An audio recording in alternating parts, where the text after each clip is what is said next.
Hey friends, it's Rana and welcome back to another Do We Match episode. Do We Match is a series on my channel where I read my favorite booktubers' favorite books and I rate these books according to my enjoyment of them.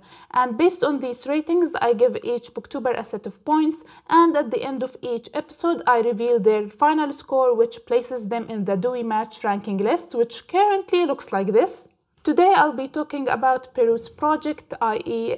Regan's favorite books that she recently mentioned in one of her recommendation videos. The first book that I'll be talking about is The Lies of Locke Lamora by Scott Lynch, the first book of the Gentleman Bastard series. The plot of the first book is mainly about a heist story. Our main character, Locke Lamora, is a thief and a con artist. Heavy emphasis on artist because he is very good at what he does.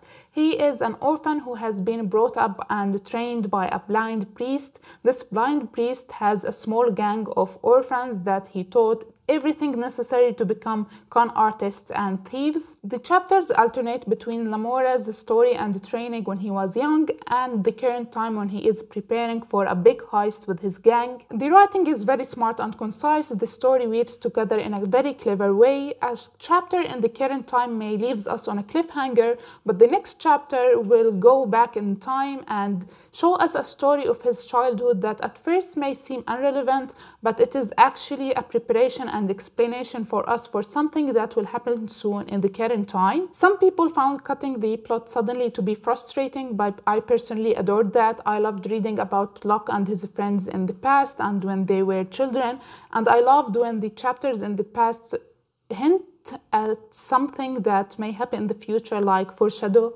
things that might happen in future, and when later it happens, I loved it. It drew great parallels. Another thing that I liked is the world building. The world building was fantastic. I could totally see Kamor in my head when I shut my eyes. Everything is vivid and clear to me. Also, if you love friendships in books, you will absolutely enjoy this one. It is wonderful. They would die for each other. They are friendship goals.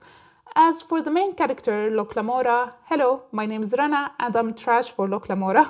I never liked a character as much as I like Locke Lamora. He is everything I look for in a character. He is smart and funny. I can't love him enough. And I got so attached to him and his friends that it is not a joke anymore. Speaking of jokes, can we talk about the insults and swears in this book because they are so witty and funny? I think Scott Lynch is a freaking comedian. If you can't tell yet, I absolutely love this book. It is one of my top 5 books of all time. I adore it. And if you haven't read it yet, please do and come later to discuss it with me because I want more people to love this book. It is amazing and I gave it 5 out of 5 stars. I could seriously read it over and over again and still love it the same. The next book is The Unseen World by Liz Moore. The Unseen World follows Ada, a teenage girl who has been brought up by her single father, David, who directs a computer science lab in the 1980s. He homeschooled Ada in his unique and different way, and Ada doesn't really have any friends her age. Everyone she knows is her father's friends and colleagues. She is very smart and mature for her age, and she has a very close relationship with her father. David's brain suddenly falters and he is diagnosed with Alzheimer, and he is starting to forget everything, including his only daughter, Ada. David is put in a home to be taken care of, and Ada starts living with her father's friend and neighbor, who is also a single mother of 3 boys. And her relationship with her father starts to drift away after he is losing his memory. But before he forgets everything, he leaves her a last riddle for her to solve to reveal his mysterious past, and she starts trying to solve this riddle with her friends and colleagues from the computer science lab, but she keeps failing to do that. At the same time, many things that Ada took for granted that they are true turns out to be lies told by her father, including their surname turned out to be all lies. So she tries to find out why he lied to her all these years, and she tries to find the truth about his mysterious past. I really like this book and characters, and I loved reading about them, but what kinda ruined it for me a little bit is the reveal of her father's past. I was expecting something more than that, something more shocking, but it it turned out to be very underwhelming and felt flat. Don't get me wrong, I still like this book and loved the ending. It is just the reveal that I didn't like. It was very underwhelming to me. So I went ahead and gave this book 4 out of 5 stars just because I love the character so much so that I ignored the reveal in the end. The next book is The Storied Life of A.J. Fikry by Gabriel Zevin. This book follows A.J. Fikry. He is an owner of a bookstore on an island and he is going through very hard times after his wife passed away and his bookstore is experiencing the worst sales in its history. In addition to all of that, a rare collection of Poe poems has been stolen from him. He is a grumpy old man and he isolates himself from everyone around him and nothing makes him happy these days, not even the books in his store. One day a mysterious package appears in the bookstore and as you can see from the cover, it is a little baby in the basket. And this little baby changes everything in A.J. Fikry's life and makes him rethink everything and shifts his world upside down. I read this book 4 years ago, that's why I apologize for not remembering much of it. I don't have the best memory out there to remember a book from 4 years ago, but what I can remember is how much I liked it. I remember enjoying it a lot. It was funny, intriguing, and heartwarming with a shocking reveal that I couldn't predict at all. It was a very good book and I gave it 4 out of 5 stars and I highly recommend it for you if you are looking for a book with a bookstore setting. The next book is Everything I Never Told You by Celeste Ng. In May 1977, in a small town in Ohio, this 16 years old Lydia Lee, the beloved middle child of the Lee family, is missing and after several days her body is found in the town lake. Lydia's parents, James and Marilyn, are mixed race Chinese Caucasian couple, are horrified by their daughter's death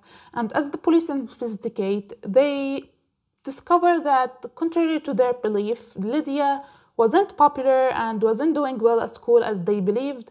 She was a loner with almost no friends and her grades has slipped severely. The timeline of the novel skips from the past to the present, weaving in a history of characters, gradually revealing the subtle ways that this seemingly close-knit family do not actually know each other at all. I read this book last year and I thought it was okay. I prefer her other novel, Little Fires Everywhere, mainly because it was easier there to get attached to the characters and to understand them, where in Everything I Never Told You it was really hard to do. Also, the book was very forgettable to me. I only read it last year, but I remember nothing at all from it.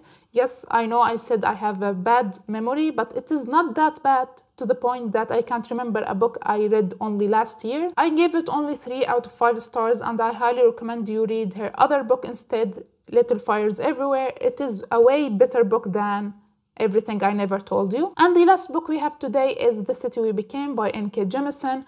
Unfortunately, I can't tell you anything about this book or what is it about because I didn't finish reading it.